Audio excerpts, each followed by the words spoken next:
padà lórí ìtẹ̀lé binary operation náà la wà o. Nínú fẹ́ràn yìí máa ṣàlàyé bẹ́ẹ̀ sì lè ṣe ìpèníjà ẹlẹ́ẹ̀kẹrin tẹ́ ń wò lọ́wọ́lọ́wọ́ báyìí. Ìbéèrè náà lọ báyìí, wọ́n ní tá bá ní set x wa tó ní ẹ́límẹ́ǹtì mẹ́rin báyìí 2 4 6 8. Ẹ̀dẹ̀ mọ́ gbàgbé mo ní tá bá ti ní set a gbọ́dọ̀ mọ̀ ní kíni o, a gbọ́dọ̀ mọ̀ ní operation tí wọ́n define lérí rẹ̀.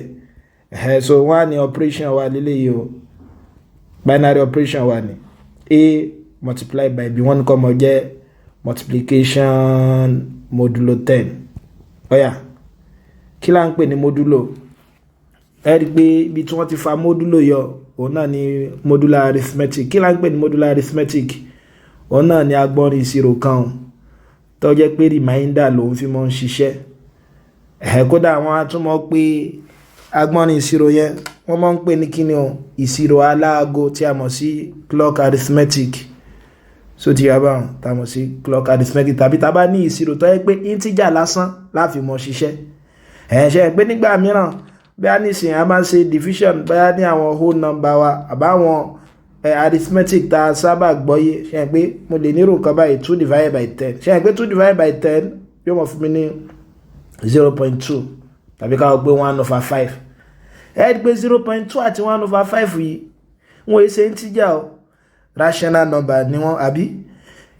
Tó bá jẹ́ pé ìṣirò tá à ń ṣe integer nìkan lásán láfi mọ̀ ṣiṣẹ́, àwọn ìṣirò yẹn là ń pè ní kíni modular arithmetic, ìṣirò aláago. In tí ó jẹ́ kó yé wa yékéyéké náà lélẹ́yìí o. Ẹ rí pé tí n bá divide number kan, ká pé n bá ní number kan tó jẹ́ x, tí wọ́n á divide rẹ̀ pẹ̀lú 4, tí n fi 4 pín. Ẹ dákun, àwọn change wo ló já sí pé mo lè ní divide number pẹ̀lú 4? Ẹ rí pé àwọn number tó yẹ pé 4 ò lè lọ ń bẹ̀ wọn, a mọ̀ gba àwọn change kan lẹ̀. Ṣe pé àwọn change tá a lè gba gbogbo wọn kí ni wọ́n? 0 1 2 3 mẹ́rin ni wọ́n. So ti bá mẹ́rin náà ni o, 0 1 2 3. Tó bá yẹ pé 5 lẹ́fín divide number kan, gbogbo àwọn tí ó mọ̀ jẹ́ reminder tẹ́ lè ní tẹ́ bá ń divide tán, àwọn ojú márùn lọ́n ti wọn. So láti 0 1 2 3 4 5. So ti bá bá tó bá jẹ́ pé mo wá divide tí integer mi, gbogbo integer mi bó ṣe pọ̀ tóun, tó bá wá dínkù kún nọ́mbà mẹ́rin yìí, ajá sí pé máa sọ pé kí ni o, mo ń ṣiṣẹ́ ní mode 4 tá ń pè ní modulo 4. Mo ń ṣiṣẹ́ ní modulo 4. Òfin náà ni pé kí ni o, tí máa ń ṣiṣẹ́ ní modulo kan, àwọn tí mo lè mọ̀ rí ní set yẹn tí máa fi ṣiṣẹ́, àwọn nọ́mbà náà tó bá bẹ́ẹ̀ láti bò, tó bá bẹ́ẹ̀ látorí òdo tó dẹ̀ tán sí kí ni o lórí 4. Ajá sí pé tí máa ṣiṣẹ́ ní mode k. So ti ma so máa ní àwọn element tí ó mọ̀ wà nínú set yẹn yóò wà láti kíni o, látorí 0 dórí kíni o k-1. Ilé là ń pè ní kíni mode k. Wá ra àwọn element tó wà ń bẹ báyìí 0 1 2 3 ní modulo 4 yìí, a máa pè wọ́n ní residues. Ọ̀dà ká ọkọ̀ gbọ́ yìí báyìí. So ìbéèrè wa, ajá sí pé tá a bá ń ṣe ní modulo 10 ní ìsìn, so tí tá bá ń ṣe ní modulo 10, inú àwọn tá a lè mọ̀ rí modulo 10 náà ni pé nọ́mbà tó bẹ̀rẹ̀ látorí 0 tó dẹ̀ ṣiṣẹ́ kíni o, tó ń dá sórí 9, a gbọ́dọ̀ rí 10 tàbí ká ṣe kíni o, tàbí ká rí tó ju 10 lọ. So ká pọ́n ní ká gbé lè lọ sí modulo 2 gẹ́gẹ́ bí àpẹẹrẹ ní 17 ni. Ẹ kàn sọ pé 17 divided by 2, that 8 remainder 1. Remainder yìí nìkan lẹ́ẹ̀mọ̀ ọkọ̀. Ajá sí pé 17 a máa sọ pé wà congruent sí kíni o 1 ní modulo 2. Ibẹ̀ yẹn kọ́ là ń lọ. Ọ̀yà ìbéèrè wa sọ fún wa pé kí ni o, tá a bá ní sẹ́ẹ̀tì yẹn 2 4 6 8, ó ní a ya operation table. Láti yẹ operation table kò lè rárá. Ẹ rí pé tẹ bá ṣàkíyèsí nínú ta sábà mọ̀ tẹ́lẹ̀, òun náà ni pé kí ni iléèwé alákọ̀ọ́bẹ̀rẹ̀ wa ṣe pé tẹ bá wẹ̀yìn ìwé a máa ní multiplication table 2 times 1 2 times, so àwọn multiplication table ni ẹ rí pé bí wọ́n ṣe kọ́ ni o 1 2 3 4 5 6 àbí 1 2 3 4 5 6 àbí 1 multiply rẹ̀ mọ́ra báyìí pé 1 times 1 1 times 2 2, so 2 times 1 2. So in tá ń pè ní operation table ni. So ajá sí pé tá a bá fẹ́ yẹ operation table fún set eléyìí tí wọ́n fún wa náà kò lè o, òun náà máa jẹ́ kí ni o, ẹ jẹ́ n pàyé rẹ̀ o. So a ní 2 4 6 8, x mi jẹ́ 2 4 6 8. Ọ̀yà màá máa ṣe kí ni o, máa ya operation table mi báyìí. Ẹ má gbàgbé operator wà lélẹ́yìí o 2 4 6 8 2 4 6 8 wọ́n dẹ̀ ní kíni operation yẹn modulo 10 ni o ajá sí pé tí n bá multiply wọn papọ̀ in lè mọ ní 10 in dẹ̀ sì lè gbúdọ̀ ní kíni mọ́ lọ in gbúdọ̀ ní tó ju 10 lọ tó bá ti jẹ́ 10 tàbí ó ju 10 lọ màá divide pẹ̀lú 10 màá kọ reminder so ilé ọmọ jẹ́ 2 times 2 ṣe pé 2 times 2 jẹ́ 4 àbí ọwà modulo 8 ni o so 2 times 4 8 ó sì wà modulo 10 ni ẹ mọ̀ bí modulo 10 mo fẹ́ dákọ̀ 2 times 6 12 ó ti ju 10 lọ òfin dẹ̀ ṣe ni pé kò gbúdọ̀ tó 10 tàbí kó ju 10 lọ tí máa ń ṣe ní modulo 10 àwọn nọ́mbà tí mo lè ní tí ó mọ jẹ́ rẹ́sídíò òun náà ní nọ́mbà láti 0 dórí 9 ajá sí pé 12 tó jẹ́ yìí máa wá divide pẹ̀lú 10 máa kọ́ di reminder ṣe rí pé wọ́n àlá máa rí yóò kù séǹjì méjì ilẹ̀ ajá sí pé lè ọjọ́ 2 times 8 16 òun náà ti ju kí n lọ òun náà ti ju 10 lọ ó ti kò dẹ̀ ṣe gbúdọ̀ ju 10 lọ kí lóun ó kù 6 4 times 2 8 ó wà ń bẹ̀ 4 times 4 16 ẹ̀rí pa ṣe kí ni o a divide pẹ̀lú 10 náà wá kọ́ di reminder òun náà jẹ́ 6 4 times 6 24 ni o so ti bá 10 mẹ́rin láàmà rí inú 24 ẹ̀rí pé méjì ni yóò mọ̀ ọkù 4 change yẹn lẹ́ẹ̀kọ́ so 4 times 8 32 ajásípélé okù 2 6 times 2 12 2 so yíya bá sí kẹ́bẹ̀rún 24 akọ̀ change tá nílẹ̀ tá bá fi gé tí wọ́n jẹ́ 4 6 times 6 36 ẹ̀gbẹ́ yóò tún jẹ́ 36 divided by 10 àbí 3 ni remainder 6 ẹ̀kọ́ 6 ìbáwọn torí modulo 10 àgbọ́dọ̀ ní 10 tàbí tó ju 10 lọ 6 times 8 48 àbí kí láwá ṣe a tún ṣe kí ni o a fi gé akọ̀ remainder 8 times 2 16 ilé yóò jẹ́ 6 32 yóò jẹ́ 2 48 yóò jẹ́ 8 64 yóò jẹ́ 4 so operation table wa náà nìyẹn so tí wọ́n bá ní ká ya operation table bẹ́ẹ̀ ṣe mọ̀ sí nìyẹn ìbéèrè aláwọ̀kọ́ nìyẹn wá rí ìbéèrè ẹlẹ́ẹ̀kejì so wọ́n ní sẹ́ẹ̀tì wà yìí o 2 4 6 yìí 2 4 6 8 wọ́n ní sọ wà close ẹ̀ẹ́dẹ̀mọ́ gbàgbé a máa sọ pé sẹ́ẹ̀tì kan close tó bá jẹ́ pé tí n bá ní ẹ́límẹ́ǹtì méjì nínú sẹ́ẹ̀tì yẹn tí n bá wá so wọ́n papọ̀ so ti yé bá wọn ẹ̀yìn tí mo ní gẹ́gẹ́ bí èsì mi náà ó gbọ́dọ̀ mọ̀ wà nínú sẹ́ẹ̀tì yẹn òun náà ni pé gbogbo àwọn arbitrary element tí n bá mú nínú set x yìí gbogbo ìyóò nǹkan méjì tí n bá mú tí n bá fi operator yìí tí n bá fi so papọ̀ ó gbọ́dọ̀ mọ̀ fún mi ní tí ó wà ń bẹ náà ẹgbẹ́tẹ̀ bá wo gbogbo operation wa pátápátá a lè rí tó jẹ́ èsì tí ò jẹ́ element x so tí n bá so ajá sí pé a b mi gbogbo element méjì tí n bá mú nínú set x tí n bá operate ẹ̀ pẹ̀lú modulo 10 multiplication yìí náà òun ní ọmọ wa nínú x ẹ lè mú bí àpẹẹrẹ wa dó arbitrarily lẹ́mọ̀ ṣe but ẹ tún lè má pẹ̀lú gẹ́gẹ́ bí nọ́mbà pé fún for every we have 2 4 in x kí ni 2 times 4 jẹ́ ẹgbẹ́ tẹ́ bá ṣàkíyèsí rẹ̀ 2 times 4 bí by 8 ni o so ẹ̀dùgbọ́ jẹ́ 8 náà ṣe kí ni o ìbẹ̀nu x ilé ẹni bẹ́ẹ̀ sì mọ̀ ṣe o ẹlẹ́ẹ̀kejì wọ́n ní is star commutative so say operation star wa wọn so wà commutative is star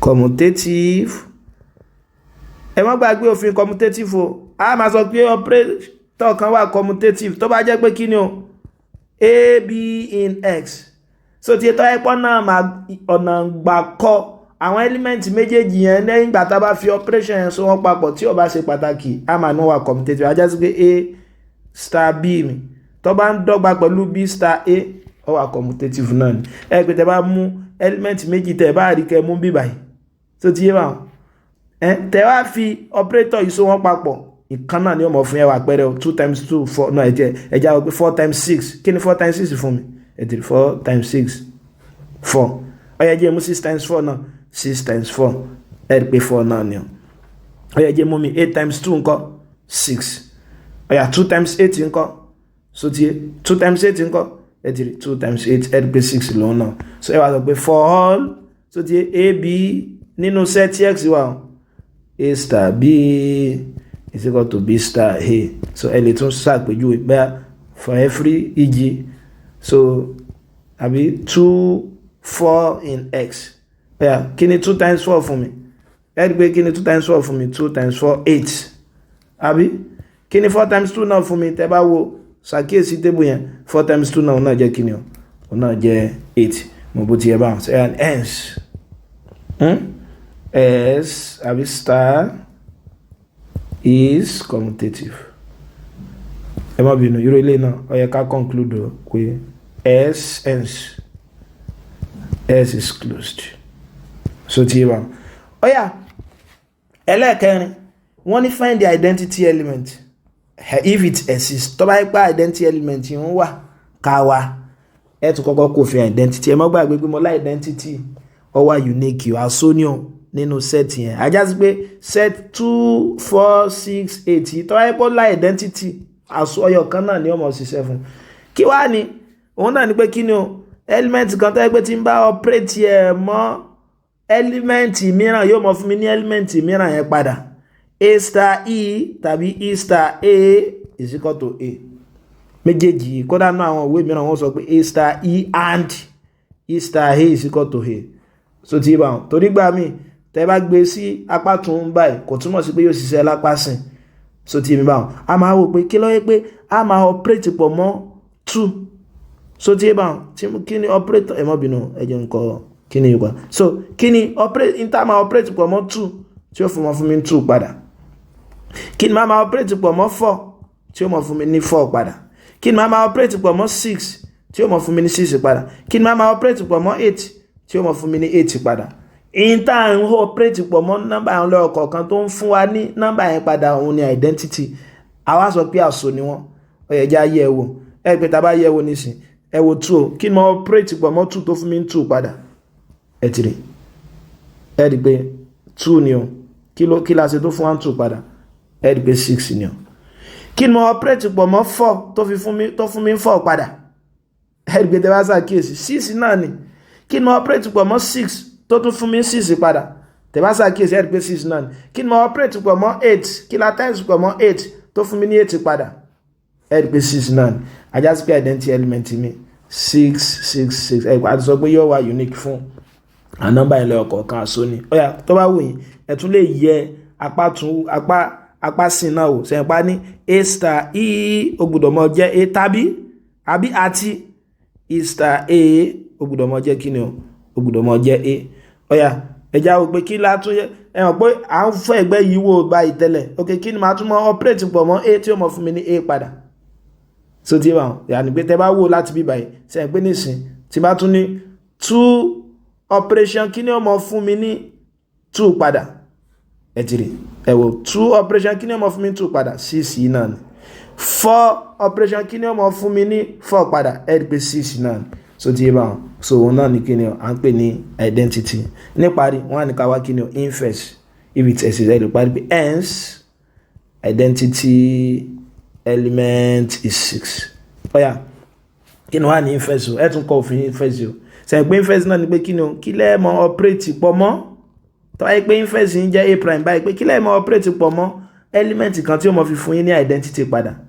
So ti bẹ́ẹ̀ mo sọ apá tún àtàpá sì gbọ́dọ̀ mọ ṣiṣẹ́. So òun náà ni pé tẹ́ bá rí bí ìwé mi ẹ̀ pé wọ́n kọ báyìí pé a prime operation a yóò mọ̀ fún ayé pé kí lá máa operate pọ̀ mọ́ element kan tí ó mọ̀ fún alá identity. Mo ti mọ identity mi ní ìsìn òun náà ni pé kí ni máa operate pọ̀ mọ́ 2 tí ó mọ̀ fún mi ní identity mi kí ni identity mi 6 ẹ̀yìn tí mo operate pọ̀ mọ́ 2 tó fún mi ní 6 identity mi báyìí òun náà ni kí ni inverse 2 ẹ̀yà kí ni máa operate pọ̀ mọ́ 4 náà tí ó mọ̀ fún mi ní 6. So ti yé bá so kí ni máa operate pọ̀ mọ́ 8 ok 6 tí ó mọ̀ fún mi ní 6 mi padà kí ni máa operate pọ̀ mọ́ àbí tá máa multiply pọ̀ mọ́ 8 tí ó mọ̀ fún mi 6 padà àwọn yẹn ní kí ni o àwọn yẹn náà ní inverse ẹ̀ẹ́dẹ̀gbẹ̀tẹ̀ bá ṣàkíyèsí rẹ̀ náà ó gbọ́dọ̀ bá apá tún àtàpá sí ṣiṣẹ́ o ó yá kí ni máa operate pọ̀ mọ́ 2 tó fi ń fún mi 6 8 ni o ṣẹ́tìrì ajá sí pé inverse 2 is 8 so inverse of 2 is equal to 8 ó yá kí ni máa operate pọ̀ mọ́ ẹ̀ẹ́dẹ̀gbẹ̀tẹ̀ bá tún ṣàkíyèsí rẹ̀ náà ẹgbẹ́ ìwọ pé ṣe 8 operation 2 náà ṣe yóò mọ̀ fún mi 6 8 operation 2 ẹ̀rí pé 6 lòun náà jẹ́ so ti ń bá ọ yá kí ni máa operate pọ̀ mọ́ 4 tí ó mọ fún mi ní 6 padà kí la máa operate pọ̀ mọ́ 4 tí ó mọ fún mi ní 6 padà ẹ ti rí òun ni ẹ lè ṣe ẹ rí pé 4 ni so 4 ni ajá sí pé inverse 4 lòun náà inverse of 4 is equal to 4 ọ̀yà so kí ni máa operate pọ̀ mọ́ 6 tí ó fún mi 6 padà 6 mi ni kí ni máa operate ẹ̀ tí ó fi fún mi 6 padà ẹ̀ pé 6 náà ni so tí bá so 6 ajá sí pé inverse of 6 is equal to 6 ọ̀yà níparí kí la máa operate pọ̀ mọ́ 8 tí ó fi fún wa ní 8 padà kí ni gbẹ̀dẹ̀ bá ṣàkíyèsí rẹ̀ so kí la máa operate pọ̀ mọ́ 8 tí ó fún wa ní 6 padà so tí ń gbọ́ pé 6 ní identity wa 2 so yóò jẹ́ 2 ajá sí pé inverse of 8 is equal to 2 mo bó ti tó bá wù yẹn lè tún kọ́ so pé kí ni 2 inverse is equal to 8 4 inverse is equal to 4 6 inverse is equal to 6 8 inverse is equal to 2 tó bá yẹ pé wà pé tẹ́ bá ṣàkíyèsí inverse yẹn fún gbogbo àwọn element yẹn kọ̀ọ̀kan ní ọmọ ní inverse tiẹ̀ ṣùgbọ́n identity yóò já so nínú set wa so eléyìí ní bẹ́ẹ̀ sì mọ̀ ṣe ìjẹ́tẹ̀lẹ̀ báyìí wa so màá máa tẹ̀síwájú nínú fídíò tó ń bọ̀ ẹ ṣé púpọ̀ ó dàbọ̀.